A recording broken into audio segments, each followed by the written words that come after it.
I. The jugular. I. De Mercurio, 2. The Lord of Illusion. This card is referred to the letter Beth, which means a house, and is attributed to the planet Mercury. The ideas connected with this symbol are so complex and so multifarious that it seems better to attach to this general description certain documents which bear upon different aspects of this card. The whole will then form an adequate basis for the full interpretation of the card through study, meditation, and use. The French title of this card in the medieval pack is Le Bateleur, the bearer of the baton. Variant, Le Pagade. Origin unknown. Suggestions: 1. PCHD terror, ASP. Panic fear, a title of juggler. Also a thigh, that is membrum virile. By Arabic analogy, pact, causer of terror, value 93. 2. Pagoda, a phallic memorial, similar, and equally apartment. Mercury is preeminently the bearer of the wand, energy sent forth. This card therefore represents the wisdom, the will, the word, the logos by whom the worlds were created. See the Gospel according to St. John, chapter 1. It represents the will. In brief, he is the Son, the manifestation in act of the idea of the Father. He is the male correlative of the High Priestess. Let there be no confusion here on account of the fundamental doctrine of the Sun and Moon as the second harmonics to the lingam and the yoni, for, as will be seen in the citation from the Paris working, see Appendix, the creative Mercury is of the nature of the Sunday, but Mercury is the path leading from Kether to Bina, the understanding, and thus he is the messenger of the gods, represents precisely that lingam, the word of creation whose speech is silence. Mercury, however, represents action in all forms and phases.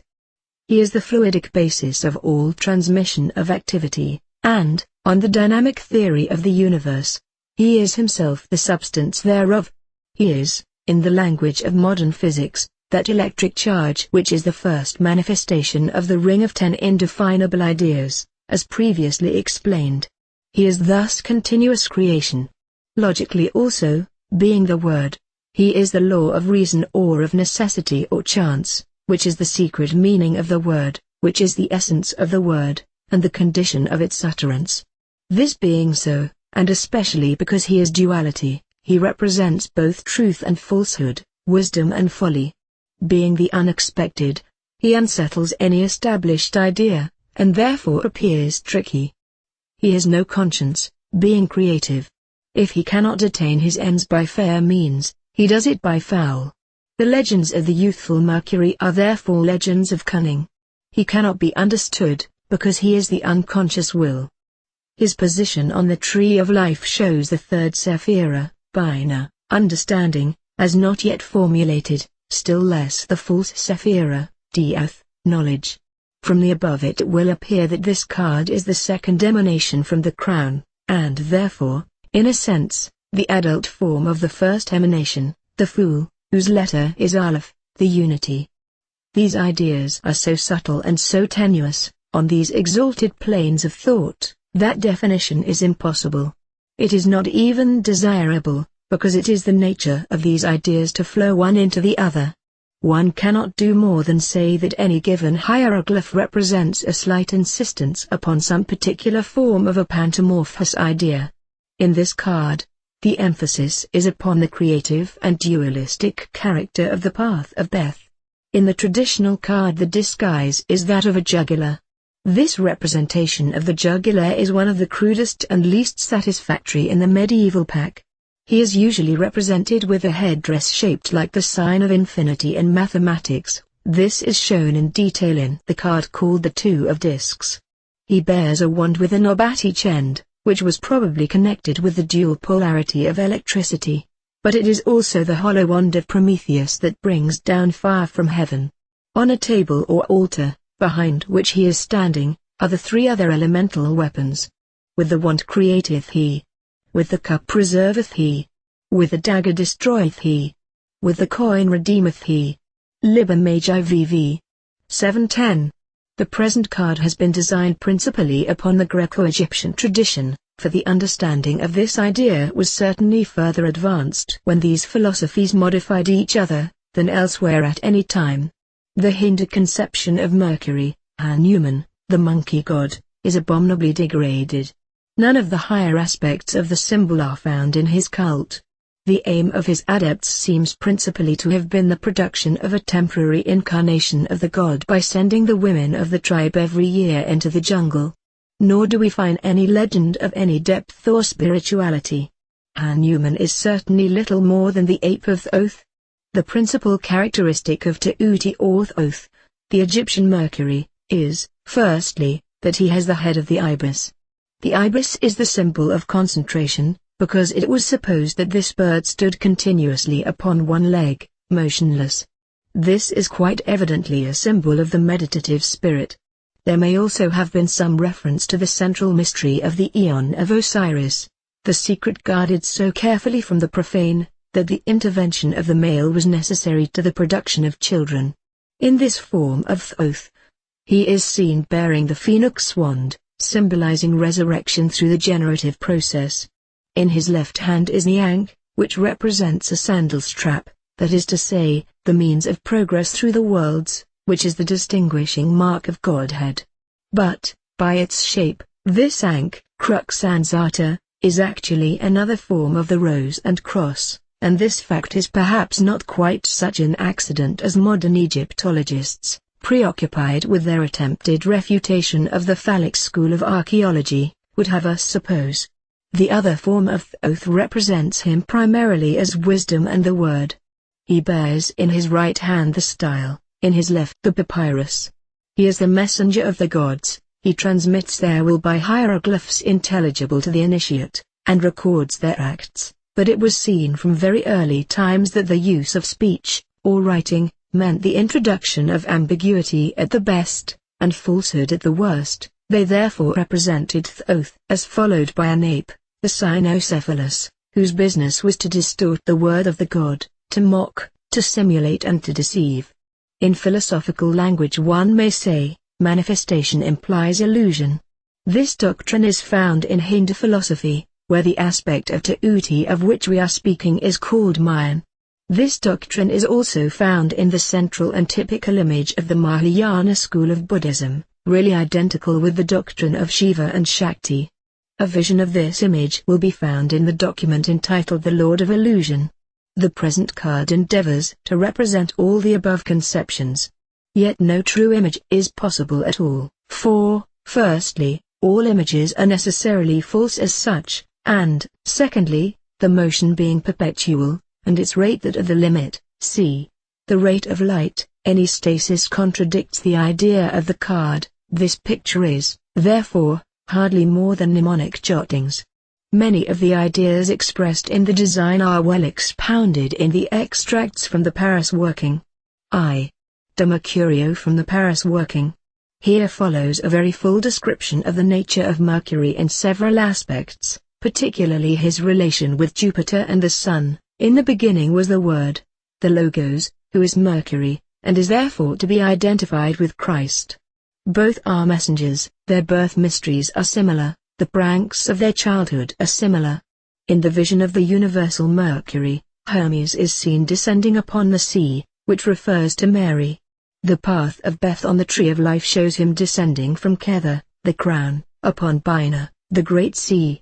The crucifixion represents the caduceus, the two thieves, the two serpents. The cliff in the vision of the universal Mercury is Golgotha. Maria is simply Maya with the solar eye in her womb. The controversy about Christ between the Synoptics and John was really a contention between the priests of Bacchus, Sol, and Osiris, also, perhaps, of Adonis and Attis on the one hand, and those of Hermes on the other, at that period when initiates all over the world found it necessary, owing to the growth of the Roman Empire and the opening up of means of communication, to replace conflicting polytheisms by a synthetic faith. To continue the identification, compare Christ's descent into hell with the function of Hermes as guide of the dead. Also Hermes leading up Eurydice, and Christ raising up Iris' daughter. Christ is said to have risen on the third day, because it takes 3 days for the planet Mercury to become visible after separating from the orb of the Sun. It may be noted here that Mercury and Venus are the planets between us and the Sun, as if the Mother and the Sun were mediators between us and the Father. Note Christ as the healer, and also his own expression, "The Son of Man cometh as a thief in the night."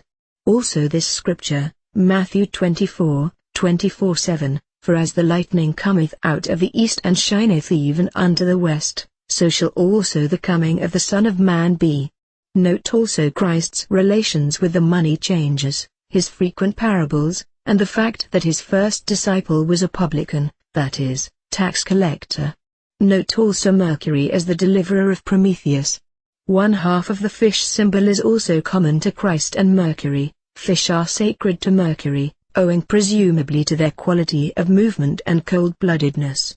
Many of Christ's disciples were fishermen, and he was always doing miracles in connection with fish. Note also Christ as the mediator, "No man cometh unto the Father but by me," and Mercury as Chokmah through whom alone we can approach Kether. The caduceus contains a complete symbol of venosis. The winged sun or phallus represents the joy of life on all planes from the lowest to the highest. The serpents, besides being active and passive, horns and Osiris, and all their other well-known attributions, are those qualities of eagle and lion respectively, of which we know, but do not speak. It is the symbol which unites the microcosm and the macrocosm, the symbol of the magical operation that accomplishes this. The caduceus is life itself, and is of universal application. It is the universal solvent. I see it all now, the virile force of Mars is far beneath him. All the other gods are merely aspects of Jupiter formulated by Hermes. He is the first of the eons. The sense of humor of this god is very strong. He is not sentimental about his principal function.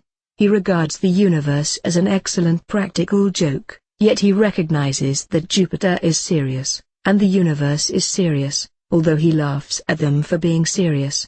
His sole business is to transmit the force from Jupiter, and is concerned with nothing else. The message is life, but in Jupiter the life is latent. With regard to reincarnation, the heliocentric theory is right. As we conquered the conditions of a planet, we incarnate upon the next planet inwards, until we return to the Father of all, when our experiences link together, become intelligible, and star speaks to star. Terra is the last planet where bodies are made of earth, in Venus they are fluid, on Mercury aerial, while in the Sun they are fashioned of pure fire. In the suns we remember, in the planets we forget. Eliphaz Levi. I now see the eightfold star of Mercury suddenly blazing out. It is composed of 4 fleur-de-lis with rays like anthers, bulrushes in shape between them. The central core has the cipher of the Grand Master, but not the one you know. Upon the cross are the dove, the hawk, the serpent and the lion. Also, one symbol yet more secret. Now I behold fiery swords of light. All this is upon a cosmic scale. All the distances are astronomical. When I say sword, I have a definite consciousness of a weapon many millions of miles in length. 2. The Lord of Illusion. Extract from Ixviii The Vision and the Voice, 3rd Ethyr, ed. Brink. p. 144. It is the figure of the Magus of the Tarot, in his right arm the torch of the flames blazing upwards, in his left, the cup of poison, a cataract into hell. And upon his head the evil talisman, blasphemy and blasphemy and blasphemy, in the form of a circle. That is the greatest blasphemy of all, that is, that the circle should be thus profaned. This evil circle is of 3 concentric rings. On his feet hath he scythes and swords and sickles, daggers, knives, every sharp thing a millionfold, and all in one. And before him is the table that is a table of wickedness, the 42-fold table. This table is connected with the 42 assessors of the dead, for they are the accusers, whom the soul must baffle, and with the 42-fold name of God, for this is the mystery of iniquity, that there was ever a beginning at all. And this Magus casteth forth, by the might of his 4 weapons, veil after veil, 1,000 shining colors, ripping and tearing the ethyr, so that it is like jagged saws, or like broken teeth in the face of a young girl, or like disruption, or madness. There is a horrible grinding sound, maddening. This is the mill in which the universal substance, which is ether, was ground down into matter. A voice says, Behold the brilliance of the Lord, whose feet are set upon him that pardoneth transgression. Behold the sixfold star that flameth in the vault, the seal of the marriage of the great white king and his black slave. So I looked into the stone, and beheld the sixfold star, the whole Aries as tawny clouds, like the flame of a furnace. And there is a mighty host of angels, blue and golden, that throng it, and they cry, Holy, holy, holy art thou, that art not shaken in the earthquakes, and in the thunders. The end of things is come upon us, the day of be with us is at hand. For he hath created the universe, and overthrown it, that he might take his pleasure thereupon. And now, in the midst of the Aether, I behold that God. He hath 1,000 arms, and in each hand is a weapon of terrible strength. His face is more terrible than the storm, and from his eyes flash lightnings of intolerable brilliance. From his mouth run seas of blood. Upon his head is a crown of every deadly thing. Upon his forehead is the upright Tau, and on either side of it are signs of blasphemy. And about him clingeth a young girl, like unto the king's daughter that appeared in the 9th Aether. But she is become rosy by reason of his force, and her purity hath tinged his black with blue. They are clasped in a furious embrace, so that she is torn asunder by the terror of the god, yet so tightly clingeth she about him, that he is strangled. She hath forced back his head, and his throat is livid with the pressure of her fingers. Their joint cry is an intolerable anguish, yet it is the cry of their rapture, so that every pain, and every curse, and every bereavement, and every death of everything in the whole universe, is but one little gust of wind in that tempest scream of ecstasy. This image is to be found painted, usually on silk, and repeated in varying forms, often representing the planets, about its central glory, upon the sacred banners which adorn the shrines of Tibet. And an angel speaks, Behold, this vision is utterly beyond thine understanding. Yet shalt thou endeavor to unite thyself with the dreadful marriage bed. So I am torn asunder, nerve from nerve and vein from vein, and more intimately, cell from cell, molecule from molecule, and atom from atom, and at the same time all crushed together. Write down that the tearing asunder is a crushing together. All the double phenomena are only two ways of looking at a single phenomenon, and the single phenomenon is peace. There is no sense in my words or in my thoughts. Faces half-formed arose. This is the meaning of that passage. They are attempts to interpret chaos. But chaos is peace. Cosmos is the war of the rose and the cross. That was a half-formed face that I said then. All images are useless. Yea, as in a looking-glass, so in thy mind, that is backed with the false metal of lying, is every symbol reed or verse. Lo! Everything wherein thou hast trusted must confound thee, and that thou didst flee from was thy Saviour. So therefore didst thou shriek in the black Sabbath when thou didst kiss the hairy buttocks of the goat, when the gnarled god tore thee asunder, when the icy cataract of death swept thee away.